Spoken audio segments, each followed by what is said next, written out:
Hi, family. Well, I bring you sad news. Well, this is celebrity news, somewhat. And we've lost one of our own. Call me now for your free tarot reading. Y'all remember this voice? The American woman who shot to fame in the late 1990s as Miss Cleo, the spokeswoman for a psychic service, is dead. Yellery Del Harris died on Tuesday at 53 years old. TMZ reported that Harris died after a long battle with cancer. Miss Cleo's psychic commercials with the catchphrase, "Call me now." Call me now. Y'all remember her back in the 90s? Miss Cleo passed away. I think it was on yesterday. And this is July the... she passed away, I think, on July the 26th. So if I'm wrong, y'all just please forgive me. But the Miss Famous Cleo passed away. You have questions. And I have the answers. she was like one of the first. She was like one of the first psychics that I had ever seen on TV. African American psychic. Could you tell me what type of direction is my life headed into? Last 4 nights, your feelings have been hurt, so you've been up all night. Yes. You haven't been, and this So, is around the relationship. she was actually a tarot card reader. Talk about it. Okay, don't make me take you to church, young man. The ex is much better than the And she was damn good because I talked to her on the phone before. a couple of months back? I want to tell y'all a story about when I called me and a fellow witch called Miss Cleo. Michael, you really got yourself into trouble on that one, brethren. I got backup this time. This person is that's around. She actually served some time in prison too. Yes, you're right. She sure did. Right. You know, people have been criticized and jabbed at and talked about throughout the ages for having different beliefs. And apparently I am no exception. Although It just goes back to what I was talking to you all about, you know, when I talked to you all about scapegoating. You know, a lot of the times, you understand, the messenger is actually, you know, the one to be the fall guy. The messenger is the one to be sacrificed because the messenger, you know, speaks from the spirit. And it goes back also to the killing times when they were murdering witches, and just not, you know, in Massachusetts where they were murdering witches. I mean, it's just been going on all over the place. I mean, just you name it, you know. It's still going on now in Africa where they're murdering witches, clairvoyants, people with supernatural powers. They want few of us on this planet as possible because, I mean, I'm telling you, when we had large numbers on the planet, we were able to just destroy you just by looking at you. You know what I'm saying? Just look right in your eyes, and people were just falling ill, dying. We brought pestilence, plagues to the land. Yes, we did.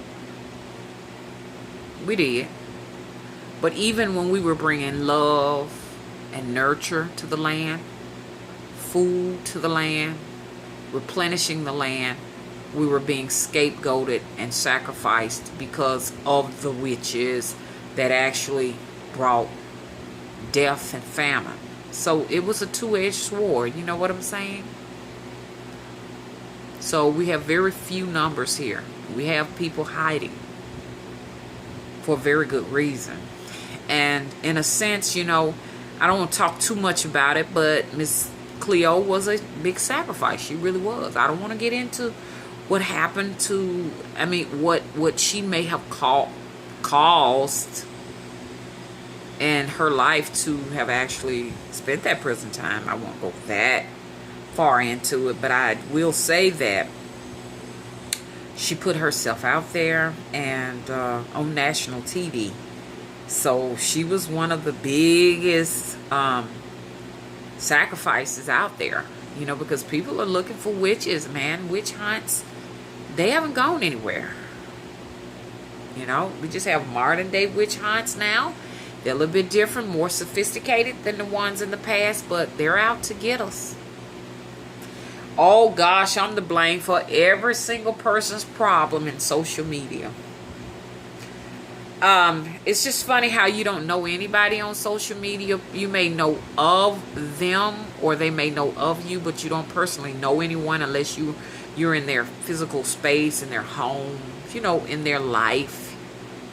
You don't know anybody because you see excerpts of their life here on social media. You just don't. And people think because they have seen you on social media, they know you very personally. And you don't, because a lot of people are putting on acts. You don't know nobody on social media. You know of them.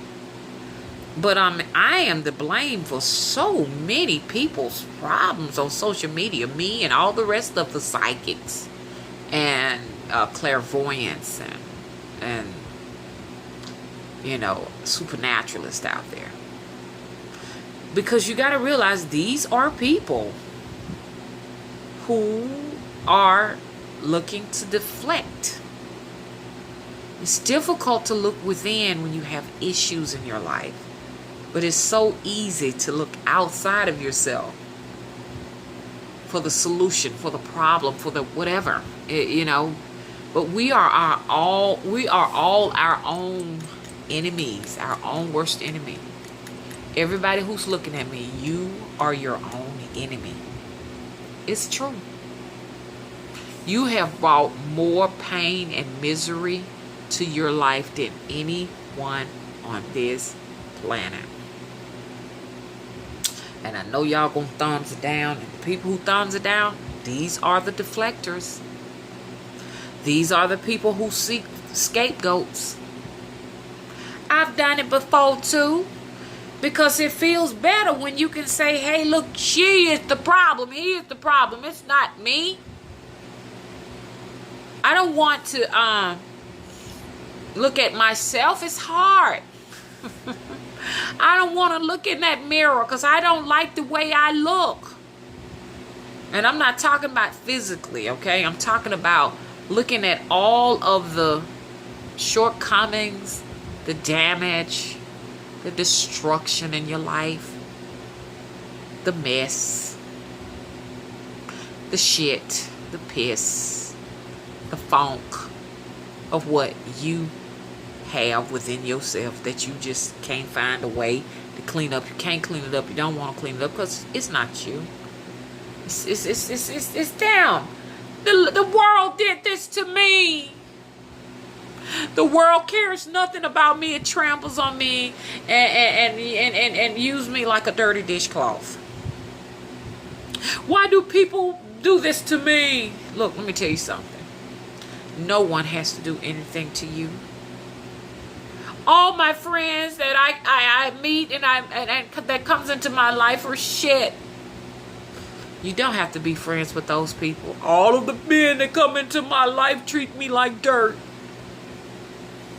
You don't have to be a partner with the men that come in your life. You don't have to sleep with them.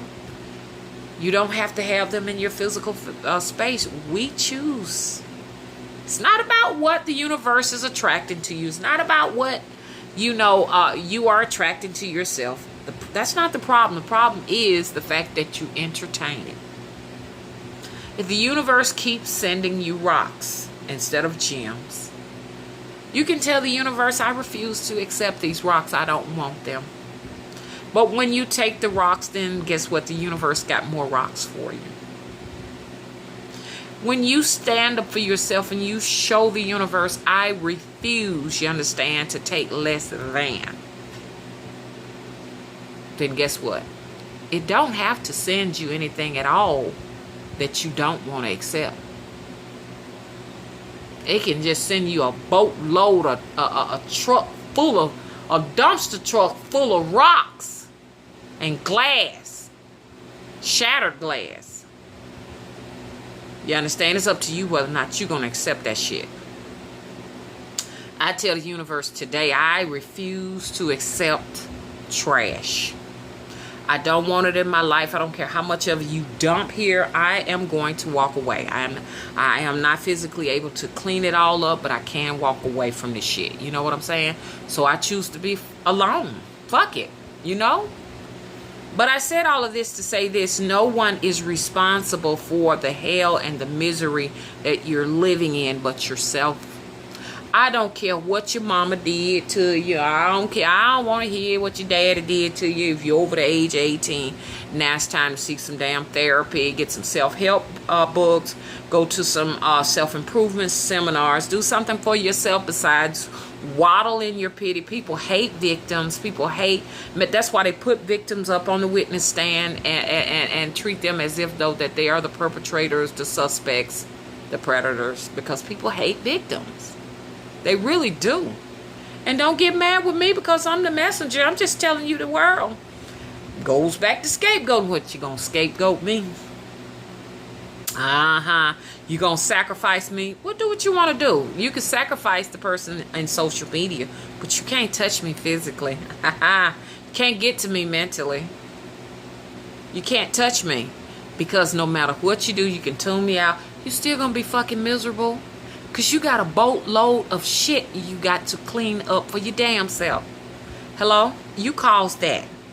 Not the psychic. It goes back to Miss Cleo. Miss Cleo was right there on the chopping block. She was on the altar. She was in the seat of scapegoat. That's what she was. There's no way in the world I would take myself out there nationally like that. And I can think of a trillion reasons why she was scapegoated like that. Now, like I say, you know, she may have done some things, you understand? Just like all of the politicians out there that swindle and embezzle money, okay? But it's just the fact who she was, the reason why she had to serve that damn time. Do y'all know how many politicians and CEOs and folk out there that mess over money, y'all, and get away with the shit? I mean, your government itself is one of the biggest. I'm talking about the United Snakes of America. Is one of the biggest gangsters. You understand? That you could ever fathom. America was built on gangsters. You understand? And mobsters. Did y'all not know that? One big cartel here, right here. We talking about the cartel over there in the upper place, honey. We got one here too.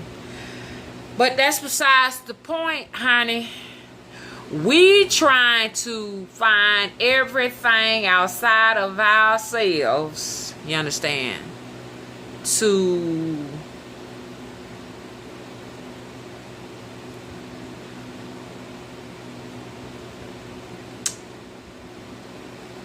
pick a situation to say, hey, look, it's not me.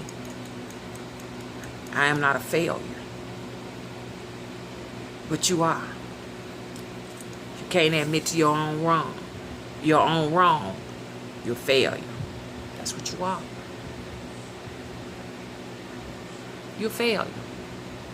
If you sitting out here, a grown-ass person, blaming other grown folks for some bullshit you concocted up for yourself, and you making everybody around you miserable, in your family, your friend, but you have chosen the coward way out to sit up and blame another grown person for your grown problem, your grown ass problems. You are a failure. The only warriors out there are those who refuse to choose other people, you understand, to save face. I am my worst enemy. All of this, I done it to myself. kind of grand Earl a little bit here. Who's blamed for that? I can't say, oh my God, raising all these children. I'm telling you what, I'm just only telling you what folks would do. Raising all of them kids did this to me and all of this, and you know, sacrificing myself, you understand, for my family did this to me, and helping others done this to me. Nah, this is something I chose to do. When you having children out there, women, know that you are a sacrifice. A sacrifice can be a good thing. It can be. Sacrifice is not necessarily a bad word, because that's what we have to do. We sacrifice our lives to bring our children into this world, onto this planet. Yes, it's a sacrifice. You shed blood to get this baby out. Yes, you do. You it's a huge sacrifice. 9 months, 7 months, however long you carried this baby, that was a sacrifice, man. You don't know. I had somebody with a heated discussion on Facebook. They got upset because a woman had a sign in her hand that said, "I did not come from your rib, you came from my vagina." And somebody got upset about that on Facebook. A man did. And he was talking about, the Bible meant that the rib was the sperm, which is some metaphor that he came up with personally. But the woman was always first. Don't get angry, okay? Women, we are the sacrifice. Without us sacrificing our wombs, because I don't care what a man says about him sacrificing his little few minutes of pleasure and getting his little sperm out in there and walking away. That ain't shit compared to a woman carrying a baby in her womb, sick, okay, for a portion of time, for 7 months to 9 months, some women even 10 months, okay? That little few minutes of pleasure cannot compare to that. And then actually your womb popping open, and it's very painful and excruciating. To get 9 centimeters, 10 centimeters out for a head to come out and shoulders. And then from there, caring for this baby may die on you. You don't know. It's a huge fucking sacrifice. 18 months seeing about this child to make sure that this child can see about itself, and the motherfucker don't want to be around. Got a fucking problem with the fact, I don't like the way she look no more. I don't like her hair. I don't like her eyes. I don't like her toes. I don't like this. But you loved it when you was getting you some pussy. Okay? Anyways, the woman is the sacrifice. And most of the time, she is the scapegoat. The biggest scapegoat on this planet is the woman. Everybody blames their mammy for all their damn problems. Who? Not everybody, but all of these people who are deflected. All of these damaged motherfuckers out there that refuse to put the fucking mirror in their face and see what the fucking problem is. You're going to die miserable. You're blaming your mother for all of your problems. And anyone that looks like your mother for all of your fucking problems. You understand?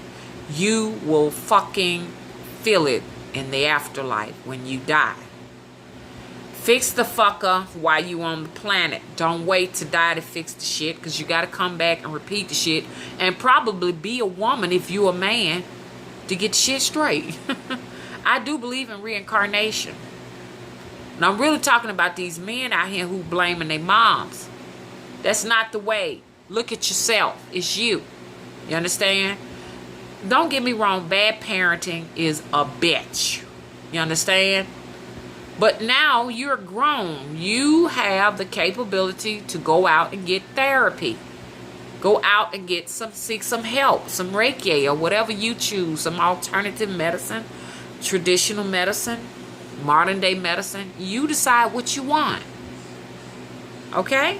The ball is in your court now. Blaming don't mean shit. I can blame my birth mother for all of my problems, and I would never have anything negative to say on camera about her. You understand? The ball is in my court. She made a major sacrifice for me to come to this planet. That's right. She sure did. Because you got some mothers doing some heinous things to their children. So we lucky. Anyways, I just wanted to just let you all know that Miss Cleo passed away. Rest in peace. This is July of 2016 for those who may be seeing me. And the past, the present, or the future. Rest in peace, Miss Cleo. Bye-bye, family.